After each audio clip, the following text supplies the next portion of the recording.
Belief and emotion. One of the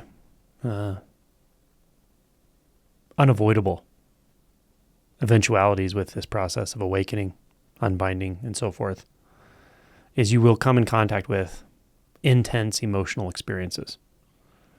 You may describe this as a contraction. You may describe it as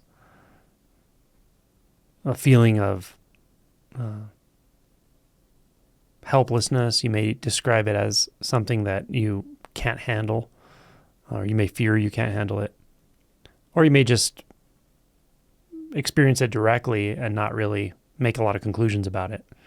But either way, you'll know it's there. You'll feel the intensity. You'll feel the inevitability of feeling fully and the all-encompassing nature of this experience. And the more we wake up, the more clear this gets, the more directly we feel everything. So this is unavoidable. You will come into contact with unfiltered, raw emotion energy. Now, whether or not this is even talked about in spiritual circles is a completely different topic, because in many spiritual circles and traditions, this isn't really addressed at all, or very superficially. But as you know, if you watch my channel and if you've gone through a lot of this and you're sort of navigating deeper stages of realization, you are coming into contact with this. So I just wanted to kind of clarify the role of belief investigation and the role of direct experience of the emotions in this space. So it's never wrong in this space to just rest fully in the experience, to feel it fully, wherever it is, however it is. And the way into this often is to just ask yourself, where am I feeling this in the body? And if your mind is just really spun up and you feel contracted and tight and struggling, just relax your body. Take a deep breath. Follow the breath sensations into the body. The breath is almost like a scan of the body or through the chakras. And once you've taken a deep breath, just feel into the body. Where am I feeling this? Doesn't matter what it is. Doesn't matter why it's here. Doesn't matter whether it's an identifiable emotion. We're just trying to locate some sensation. It may be the center of the experience, or it may just be a vague area of experience. But just start by just asking yourself, well, where am I feeling this? Let your attention rest there simply. You may even feel like the attention is emanating from the experience, from the sensation, rather than from somewhere outside of it, from some vast awareness or from some point of view that feels like the mind or the head or the eyes. Either way is fine. But with some practice, this often does start to feel rather non-dualistic, in the sense that the sensation itself, the attention, and that which is aware of the sensation are all really the same, not apart from one another. This is a good place to be when it comes to this experience. Now, again, if there's been a lot of disruption in your life recently, this may be rather intense. The gauge of intensity may be something like how fully it takes the nervous system, the body, the sensation field may feel rather charged, rather vibratory or intense, or some people might even describe it as on fire. So that's one mark of the intensity that I'm talking about.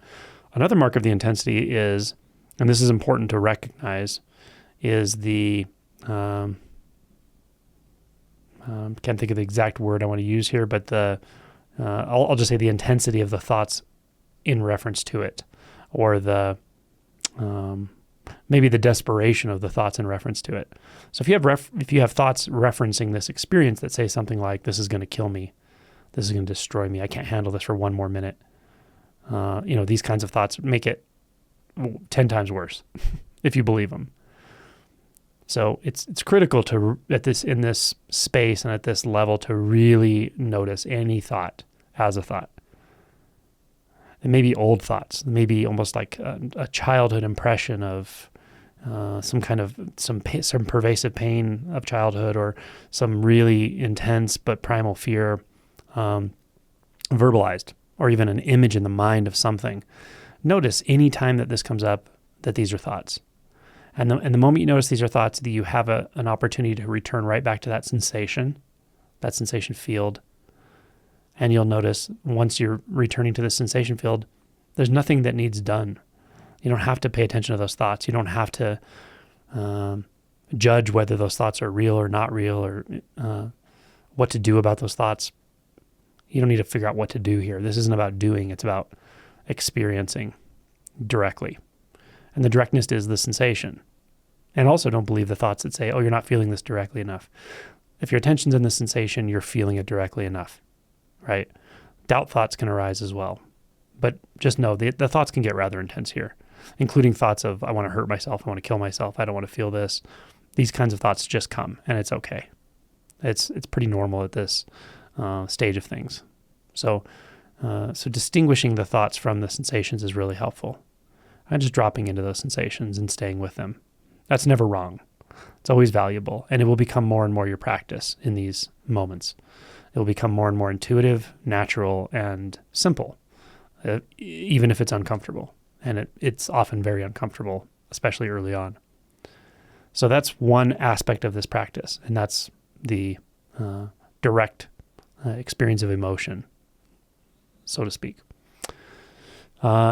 The next part that I wanted to talk about is belief. How do we look at belief around this? And part of it is already what I said. It's just noticing a thought as a thought, right? If I have a thought that says, this is going to kill me, well, that's only a belief if that thought that says this is going to kill me feels compelling, like you need to do something about it, you need to run away from it, you need to distract.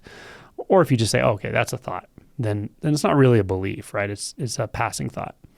So the difference between a thought believed and a thought that's just passing by is really night and day. Makes a huge difference. Now, that's a sort of passive exploration of belief in this space. There's also an active exploration of belief, and that goes something like this. When you're dropped into this emotion, you're dropped into this space, the sensation field in the body, and it's intense.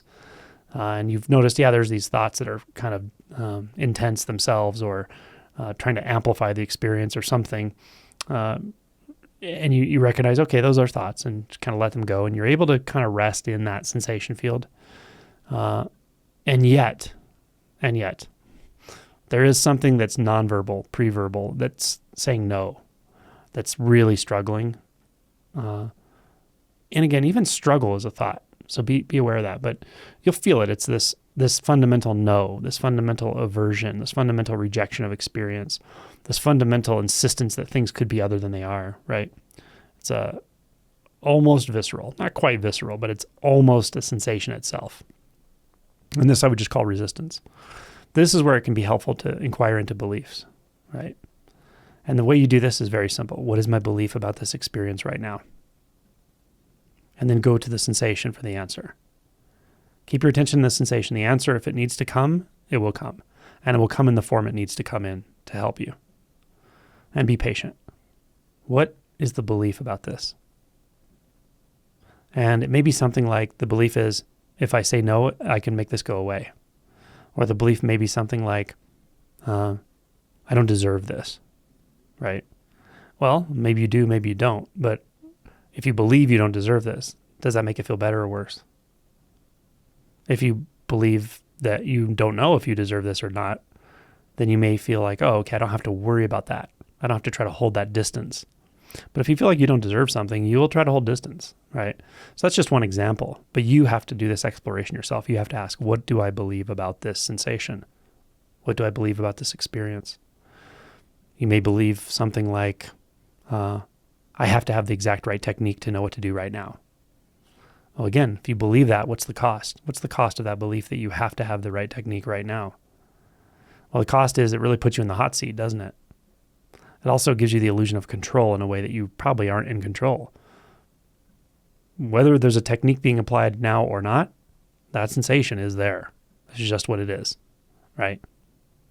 Back to step one, and step one is just feel. So always checking back in with the just feeling for the truth in regards to any belief that arises is very helpful here. So I don't want to talk too much more about this because I don't want to complicate it, but I'd rather just give you these tools and tell you to go apply it, especially if you're feeling something intense, and let me know how it goes, and we can go from there if there's more clarification that's needed.